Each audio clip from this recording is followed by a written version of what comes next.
Au président de la République, je voudrais présenter mes vœux de bonnes et heureuses années, mes vœux de bonne santé.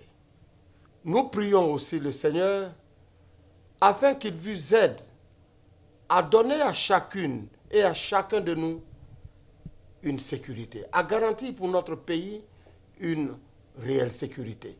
Nous savons dans quel état vous avez pris ce pays après la crise post-électorale. En 6 mois, beaucoup a été fait, Monsieur le Président. Votre objectif de paix, vos préoccupations de paix pour notre pays, Monsieur le Président, est indéniable. Et c'est pour cela, nos vœux de paix, de prospérité vous accompagnent durant toute cette année.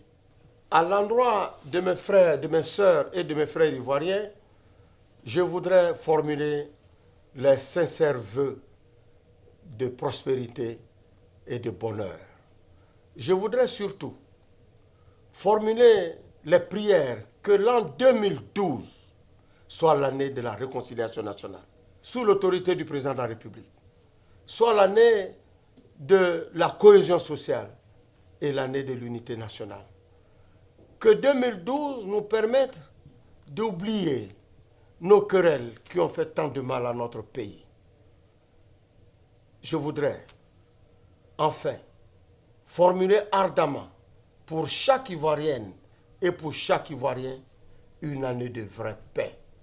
Une année de paix intérieure, une année de paix extérieure. Je voudrais, à l'endroit de Madame la Présidente, formuler nos vœux de bonne et heureuse année, nos vœux de succès et que Dieu vous aide à aider, comme vous le faites, à aider les plus faibles et les plus démunis. Ivoirienne, Ivoiriens, amis de la Côte d'Ivoire, je pense que depuis quelques jours, vous voyez tous sur les chaînes de télévision internationales des rétrospectives de l'année 2011. Et à cette occasion, vous constatez tous avec moi que la Côte d'Ivoire apparaît, mais que la Côte d'Ivoire n'apparaît pas en des termes réjouissants.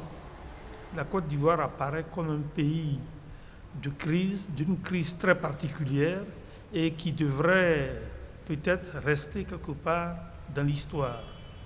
Et c'est pour cela que je pense que vous tous, avec moi, vous êtes d'accord que plus jamais les douloureux événements de fin 2010 et de début 2011 ne doivent se reproduire dans notre pays.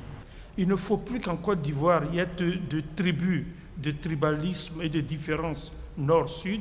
Il ne faut plus qu'en Côte d'Ivoire, il y ait d'un côté des musulmans, de l'autre des chrétiens, de l'autre des féticheurs ou des fétichistes.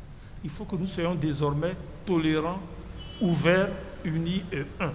C'est donc avec cet espoir que pour cette année 2012, je vous souhaite à toutes et à tous une très bonne et heureuse année, de la santé, du bonheur dans vos foyers et surtout la conviction avec moi que nous allons désormais vraiment décoller, bien travailler et faire de notre pays ce qu'il aurait dû être déjà, à savoir un pays émergent et un modèle pour l'Afrique de l'Ouest et même pour l'Afrique tout entière. Bonne et heureuse année 2012.